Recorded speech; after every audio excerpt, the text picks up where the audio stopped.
Bonjour et bienvenue à vous sur la chaîne YouTube Le Chemin des Entrepreneuses. Alors comme chaque semaine, on se retrouve avec une invitée et aujourd'hui c'est Agnès. Bonjour Agnès.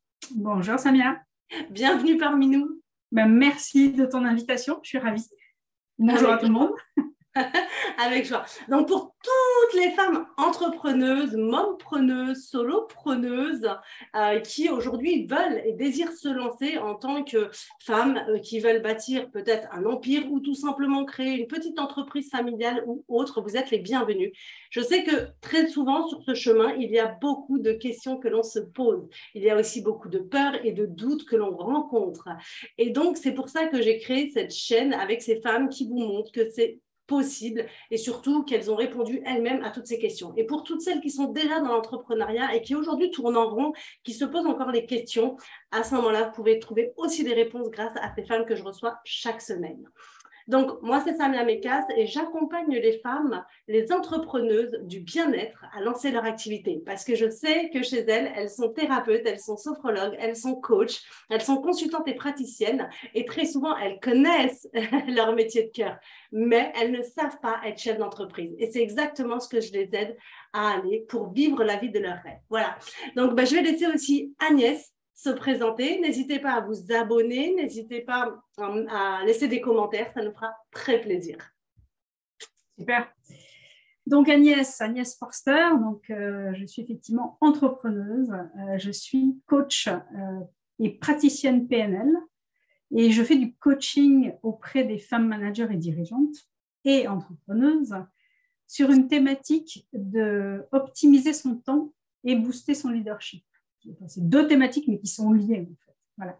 Et j'accompagne ces femmes à retrouver une organisation, un sens, à retrouver du bien-être et du plaisir dans leur métier et dans leur organisation pour soit retrouver du temps pour elles ou pour leur famille. Voilà, ça se travaille, on en discute et savoir quel est l'objectif de tout ça. Voilà, et donc moi, je suis entrepreneuse depuis 1 an et demi. Et j'ai en fait pris le temps de créer mon assise et de créer ma confiance aussi justement.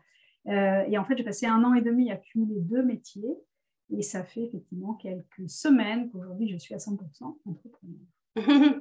Bravo, félicitations Agnès.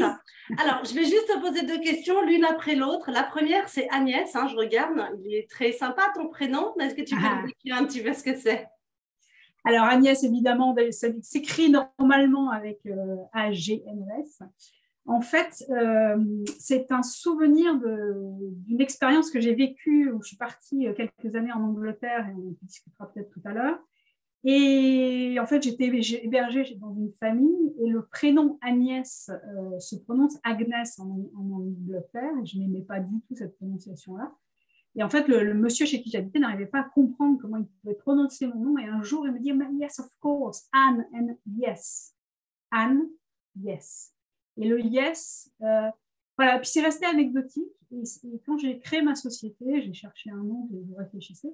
Et c'est revenu à mon esprit. Je me suis dit, mais oui, le yes, le positif, etc. J'ai trouvé ça génial. Et donc, j'ai tourné là-dessus sur l'écriture de mon nom, sur le nom de ma société, puisque c'est agnès.coach. Mon logo, etc., avec le yes qui reprend le tic du positif. Ok, voilà. Merci beaucoup Agnès, c'est vraiment chouette. Mais c'est bien parce que tu vois, ça montre aussi qu'il y a des choses qui ont des histoires et qui remontent des fois à longtemps. Comme si les petites graines, tu sais, on les avait posées il y a très longtemps et c'est qu'aujourd'hui, à force de cultiver tout et tout, finalement qu'on les récolte. Évidemment, ma deuxième question, Agnès, je suppose que tu t'es pas levée un matin en disant, bon, voilà, je vais être entrepreneuse. Je suppose qu'il y a eu un chemin, il y a eu tout un parcours, des montagnes à gravir et des chutes à récupérer. Absolument, ouais, tout à fait. Alors en fait, ma première vie professionnelle, ma précédente vie professionnelle, en fait, j'étais donc manager dans des équipements sportifs, des équipements municipaux. Donc en fait, j'étais fonctionnaire. J'ai passé 15 ans, j'ai appris énormément de choses et puis je suis arrivée à un stade où je ne trouvais pas comment continuer à développer mes connaissances, à développer ma vie professionnelle. Le contexte ne me convenait plus vraiment. Et j'ai cherché beaucoup de choses et je me suis dit non, en fait, je n'arriverai pas à trouver quelque chose qui va me tenir encore pendant 15 ans. Je perdais donc le sens par rapport à pourquoi j'étais là et vers quoi je pouvais aller. Voilà, il y a eu plein de remises en question. Et puis, j'ai découvert effectivement, j'ai été coachée et j'ai découvert le coaching. Je trouvais ça vraiment extraordinaire. Et je me suis dit, bah, tiens, je vais peut-être me former à ça. Je ne savais pas du tout ce que j'allais en faire. Voilà, donc j'ai pris sur moi, je suis partie effectivement donc pendant plus d'un an à me former en dehors de mes heures de travail, le soir, le week-end, à poser des jours de congé pour aller en formation, enfin voilà. Et ça m'a redonné le goût d'avancer, quoi. Et puis c'est au fil du temps que petit à petit, je me suis dit non, j'ai vraiment envie de prendre en main cette nouvelle vie, de retrouver effectivement une indépendance. Avec toutes les questions, toutes les peurs et toutes les prises de risques qu'on voit et évidemment qui nous freinent, quoi. Alors, merci Agnès. Donc, de ce que je comprends, c'est qu'à un moment donné, tu es fonctionnaire, hein, on est d'accord, tu manages, on est d'accord, mais tu fais de plus en plus, en fait, le sens de ton travail, tu sens que c'est limité, tu sens que tu as envie de plus, hein, au niveau compétences, apprentissage, développement pour toi, hein, développement pour aussi peut-être tes projets. Et du coup, de là, par rapport à cette perte de sens, hein, je dis comme ça, mais évidemment, Agnès, tu me reprends si ça ne va pas. Mais par rapport à cette perte de sens, tu vas te faire coacher par quelqu'un qui peut peut-être t'aider à trouver un petit peu cet équilibre. C'est bien ça? Et finalement, bah, oui, c'est ça. Tu tombes amoureuse, j'ai envie de dire, du coaching. Et là, tu te dis, mais why not? Mais c'est ça, parce que voilà, moi j'ai un appétit d'apprendre et d'évoluer, de faire évoluer les choses. Et je n'y arrivais pas, ça n'avançait pas. Voilà, les choses ne dépendent pas. On n'est pas patron quand on est manager dans la fonction publique ou même directeur d'un service, on n'est pas patron. Voilà, après, c'est mon choix, c'est ma vision des choses, hein. C'est vrai que le service public était intéressant, mais j'arrivais pas à faire évoluer les choses comme j'avais envie et j'avais besoin d'avancer. Moi, j'avais besoin de bouger, j'ai besoin d'avancer, j'ai besoin d'apprendre, de faire évoluer et d'évoluer moi-même. Voilà. Et là, je ressentais pas, j'ai pas trouvé l'élément qui m'apportait ça. Donc, effectivement, je suis tombée amoureuse du coaching. J'ai aussi découvert la programmation neurolinguistique, qui est un outil, hein, qui peut accompagner le coaching et qui est fascinant, extraordinaire.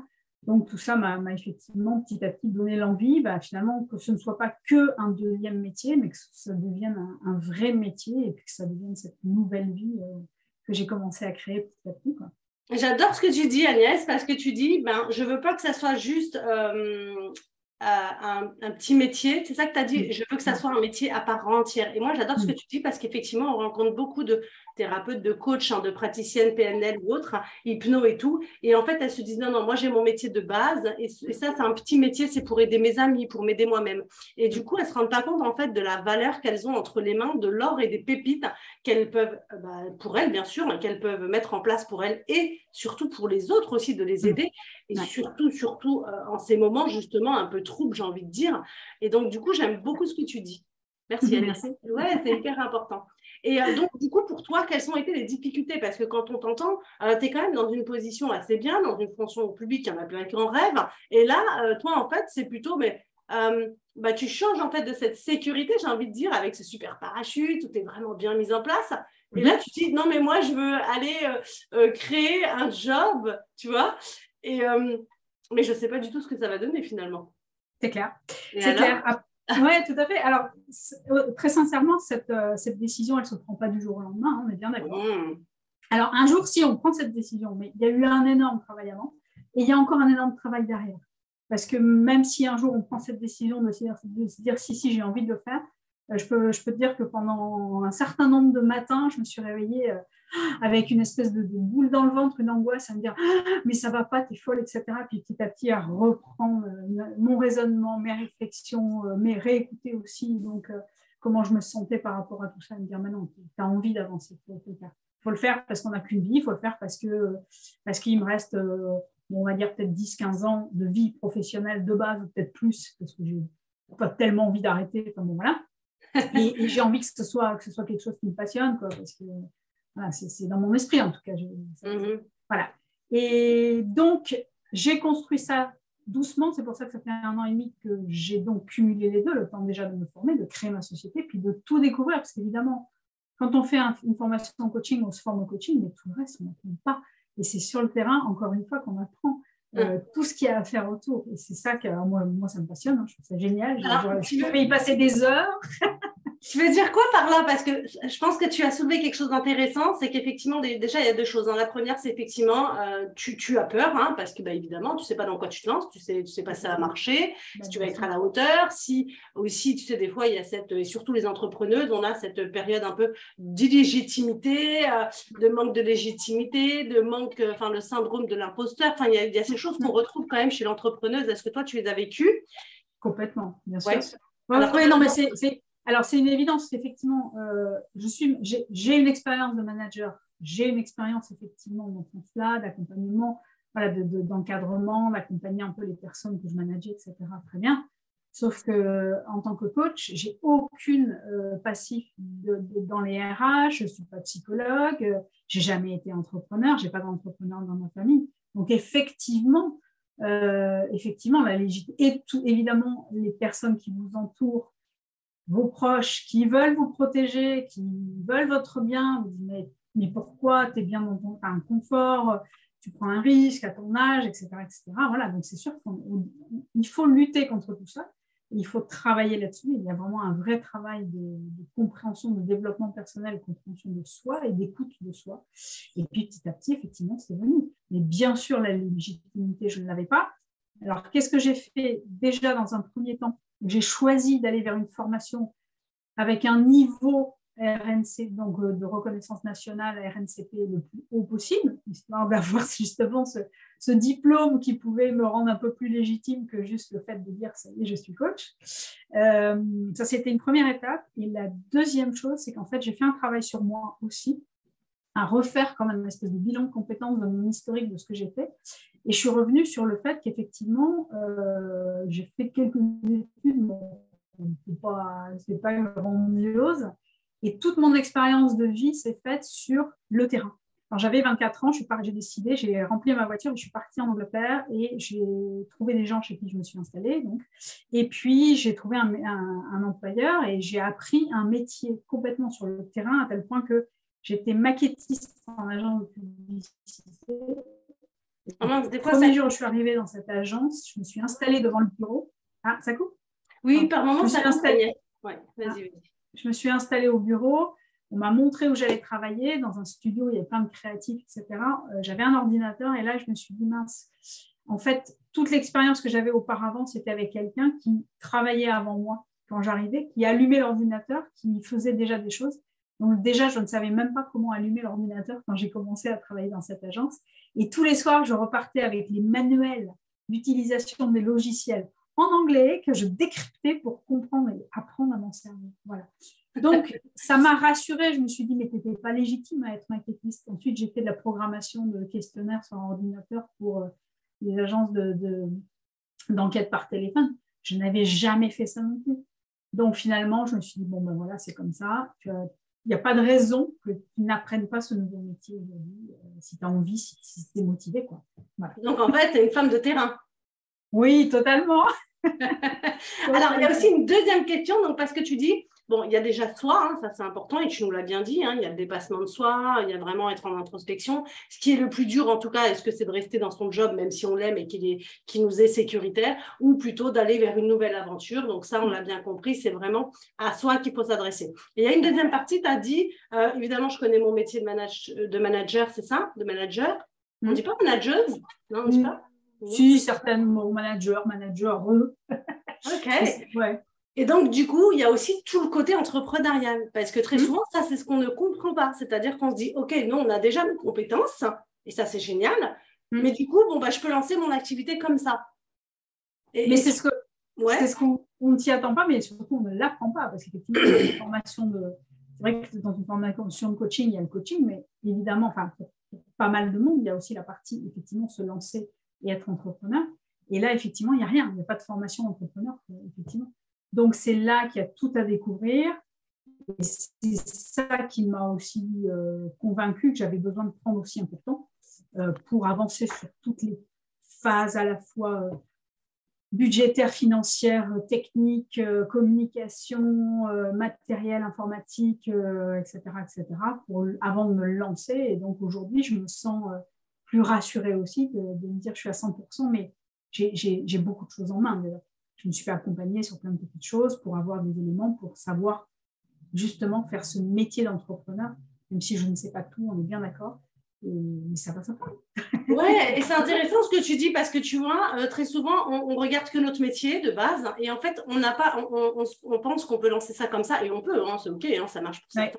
C'est bien, ça dépend aussi encore une fois de tes objectifs, on va dire entre guillemets, parce que tu as le premier objectif, comme tu l'as dit, soit bon, bah, c'est un petit hobby, soit vraiment tu veux en faire un vrai job de tes rêves et donc du coup, bah, là, tu te crées et c'est vrai que tu apprends le métier d'entrepreneuse qui fait que bah, effectivement, tu as beaucoup de casquettes qu'on ne connaît pas, la casquette de la chef d'entreprise, celle de la vendeuse, celle de la closeuse, celle du positionnement, celle d'être leader sur le marché, enfin la comptable. La comptable, bien évidemment, les finances, hein, parce que, et c'est vrai que c'est complètement différent de ce qu'on peut penser, c'est-à-dire qu'au départ, tu te dis, bon, bah, ok, puis tu vas trouver peut-être des clients, tu sais, comme ça, à droite à gauche, mais ça ne fonctionne pas vraiment comme ça en réalité. Donc, voilà, et il y a toute une structure à mettre en place. Donc, c'est bien que tu le dises aussi, Agnès, pour permettre aussi aux femmes qui nous écoutent aujourd'hui, c'est de se rendre compte que oui, elles savent leur métier, c'est déjà pas simple, hein, c'est déjà complexe, mais au-delà de ce métier de base, c'est qu'il y a d'autres choses à mettre en place. Et ça, c'est important de le savoir.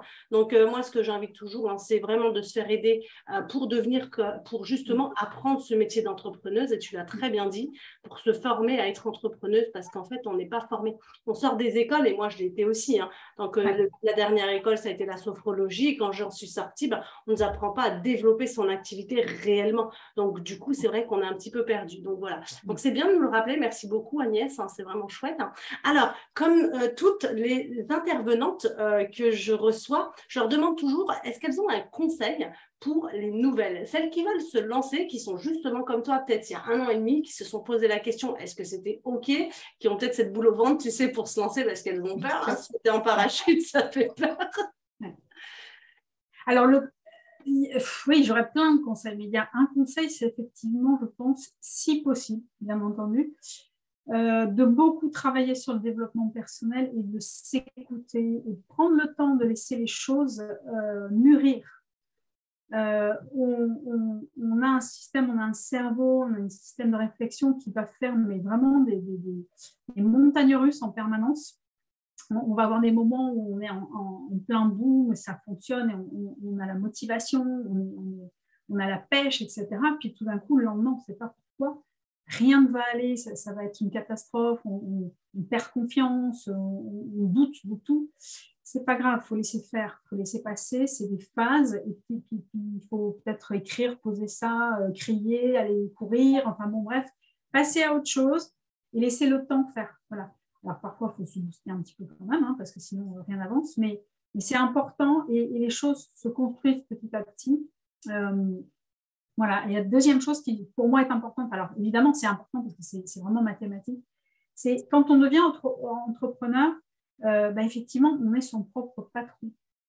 Bien souvent, les personnes que j'ai en coaching, en fait, se retrouvent perdues parce qu'elles ont eu l'habitude qu'on lui donne un emploi, qu'on leur donne un emploi du temps, qu'on leur donne des missions, qu'on leur donne les ordres, qu'on leur donne le travail à faire du lundi au vendredi. Et là, en fait, non, ça ne fonctionne pas comme ça, parce que c'est à nous de le faire. Donc, il faut faire cette espèce de travail de double personnalité où il faut être le patron et dire, voilà, il y a ça à faire, il y a ça à faire.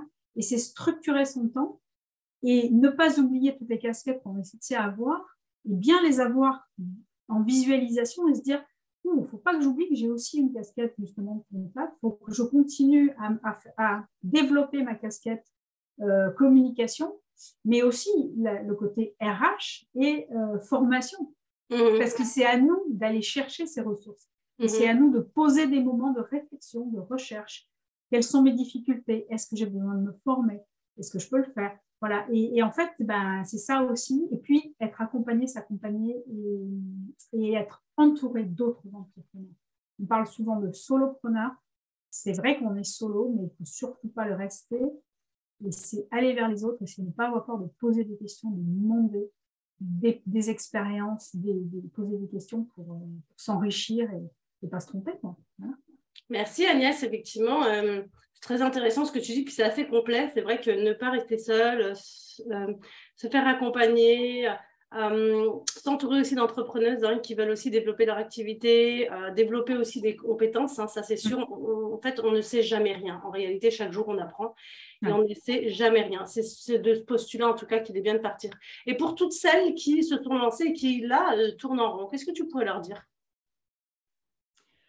Faites-vous accompagner. Trouver quelqu'un. Non, je trouve ça c'est très intéressant, c'est très important. Parce qu'évidemment, quand on est seul face à soi, face à son miroir, on peut toujours écrire, on peut se parler, on peut dire, on peut penser, mais on ne sait pas se poser les bonnes questions. On ne s'entend pas réfléchir. Et on ne sait pas aller piocher les mots importants, les difficultés que l'on peut ressentir chez l'autre quand elle exprime justement je tourne en rond, je ne sais plus où j'en suis, j'arrive pas à trouver. Voilà. Et c'est ça qui est intéressant. Alors évidemment, la famille, les amis peuvent entendre, peuvent écouter, mais elles n'auront pas cette formation, cette capacité à aller chercher des éléments et à peut-être apporter des moyens de voir les choses différemment. Donc c'est important. Et puis, pour moi, l'exercice principal, c'est effectivement le fait d'écrire. Voilà, faut pas hésiter. Écrire. Mal écrire, c'est pas grave, c'est mal écrit, c'est plein de fautes, peu importe, mais on vide son cerveau. Et puis, tout d'un coup, on se rend compte qu'il y a des nouvelles idées qui arrivent et on ne sait même pas d'où elles viennent. Mais c'est simplement le fait d'être à 100% dans ça et jeter sur papier tout ce qui passe, du triste, du colère, du désespoir, mais aussi, petit à petit, il y a du positif qui revient, il y a des choses, et puis ça va calmer tout ça, ça va calmer un peu l'esprit et le cerveau, puis après, on peut redémarrer dans des meilleures conditions. Merci Agnès, donc vous avez bien compris, mesdames, faites-vous accompagner dans la possibilité, en tout cas, aujourd'hui il y a beaucoup de choses qui se font, que ce soit du coaching en one-to-one, c'est-à-dire en individuel, que ce soit des coachings en groupe, que ce soit des coachings en e-learning, que ce soit des coachings longs ou courts, que ce soit des formations, enfin vraiment il y a beaucoup de choses, donc allez-y, faites-vous sinon des cercles de femmes, des femmes aussi ambitieuses qui se retrouvent justement dans un groupe de femmes et qui avancent ensemble, donc n'hésitez pas vraiment à trouver des solutions pour vous et pour avancer. Puis n'hésitez pas à nous poser des questions si vous en avez envie. Alors, comme toutes les intervenantes que j'interviewe, est-ce que tu as une pépite à nous donner concernant une lecture ou une personne, en tout cas, qui, toi, t'a permis justement d'évoluer, de prendre conscience de certaines choses? Tout à fait. Alors, moi, j'ai un livre que je relis actuellement. Alors, on ne voit pas trop bien, il y a beaucoup de lumière. Alors, attends. Ouais, au diable, voilà. La culpabilité. OK. Exactement, voilà. Alors, c'est un livre que je trouve extrêmement intéressant. Alors, il est très profond, il va creuser vraiment loin dans la culpabilité. Après, on peut le lire un peu en diagonale. Mais je le trouve très intéressant parce que plus le temps passe et plus... on constate à quel point les femmes, notamment, ont une vraie éducation à la culpabilité qui se calme aujourd'hui, mais quand même... Et c'est vrai qu'on a moi, je l'ai vécu et j'ai beaucoup travaillé là-dessus.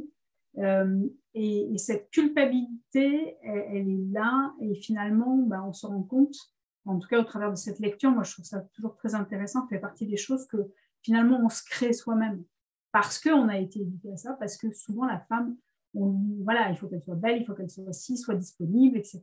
Et voilà, les hommes aussi d'une certaine manière, mais quand même, il reste encore ce poids et cette chape un peu sur les femmes aujourd'hui. Et cette culpabilité, elle est énergivore et elle est aussi chronophage. Moi, je travaille sur l'optimisation du temps et sincèrement, on peut passer des heures à ruminer et à se freiner et à se mettre des limites incroyables à la base à cause d'une culpabilité qu'on nous a inculqué ou qu'on se crée soi-même. Et en travaillant là-dessus, on libère plein de choses. Et puis, non, c'est pas... Voilà, on casse cette culpabilité et en fait, on part sur une idée de on se fait du bien à soi, on développe les choses et on n'est pas obligatoirement en train de faire du mal aux autres quand on prend un choix pour soi. Voilà, c'est pour casser cette culpabilité. Merci Agnès. C'est un livre très intéressant. Voilà. Ouais, écoute, de toute façon, tout ce qu'on vous donne là, bien évidemment, vous allez le retrouver sur les liens juste en dessous, avec tous les liens évidemment du livre, avec les liens d'où on peut trouver. D'ailleurs, où est-ce qu'on peut trouver Agnès, si on veut discuter un peu avec toi? Alors, donc vous pouvez me trouver sur agnès.coach. Je suis sur Facebook, j'ai une page pro, sur LinkedIn, sur Instagram. Okay. De toute façon, on va mettre tous les liens pour que justement vous ayez la possibilité de retrouver Agnès. Et pour toutes les femmes qui nous regardent aujourd'hui, qu'est-ce que tu peux proposer? Alors, je propose notamment un e-book Mhm. qui s'intitule justement Fatigué d'être débordé et eux, systématiquement, donc effectivement, souvent pour les femmes. Et c'est vraiment la période, c'est un e-book qui est assez rapide à lire, mais qui justement retrace toutes les difficultés et un peu toute la charge mentale des femmes, et notamment sur cette période de fin d'été, avant la rentrée scolaire, avec toute l'idée de se dire, mon Dieu, ça y est, ça va reprendre, il faut reprendre le rythme, comment je vais faire, je ne vais jamais y arriver. Et puis cette fatigue de cumuler à la fois un métier qui peut être oppressant, le métier de maman, le métier de femme, etc. Et tout cumulé. Voilà. Donc c'est cet e-book que je propose gratuitement. Ok, merci beaucoup Agnès. Donc, de toute façon, le lien, vous allez le retrouver, vous pourrez le prendre, hein, que ce soit en été ou en hiver, hein, ça ne change rien. C'est que finalement, c'est commencer des étapes, comment, c'est ça, dépasser des étapes, en tout cas, qui peuvent nous fatiguer. ou, c'est ça. Hein. Tout à fait. Merci beaucoup Agnès, on se retrouve très bientôt. Merci à vous toutes. Laissez-nous un commentaire, mettez vos j'aime, on va adorer ça. Merci Agnès pour tout ça. Merci Samia. Je vous souhaite une très très belle journée et à la prochaine, à la semaine prochaine.